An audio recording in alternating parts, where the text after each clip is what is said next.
It's Channel 8 Eyewitness News at 5.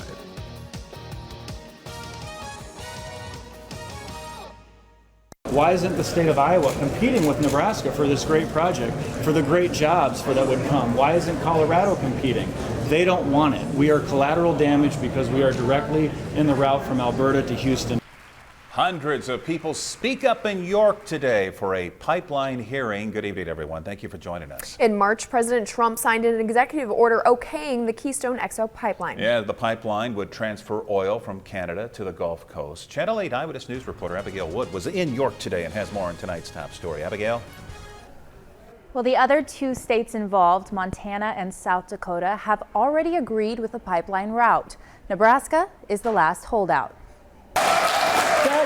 That was so manipulated and so contorted. Things got heated early on at the Nebraska Public Service Commission's public hearing on the Keystone XL Pipeline Wednesday. The hearing was held in York, Nebraska, one of the counties the pipeline would cross. Over a month ago, President Trump reversed Obama's order blocking TransCanada's oil line running from Canada to the Gulf Coast. Since then, they've received necessary permits for every state but Nebraska, where the pipeline would run directly under the Ogallala Aquifer, one of the largest underground deposits of fresh water. Hundreds came to testify.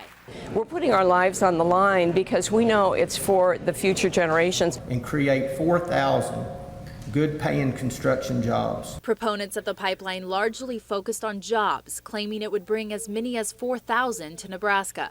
They also say the pipeline is the best way to transport oil, cutting out less efficient means like trucks or trains. We do require crude oil, and right now the U.S. continues to import millions of barrels of crude oil from the U.S. In fact, they import over 4 million barrels a day from Canada, and this project's allowing the safe delivery of energy. But opponents disagree, saying the pipeline's proposed path will hurt Nebraska's sandhill ecosystem, including our wealth of underground fresh water. Many of those testifying were landowners faced with the pipeline crossing their land and the use of eminent domain to seize that land against their will. All of my relatives are there, and my classmates and my friends.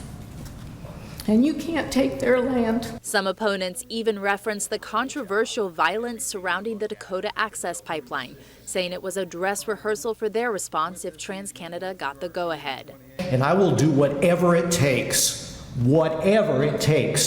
to disrupt, interrupt, get in the way, and be an inconvenient truth.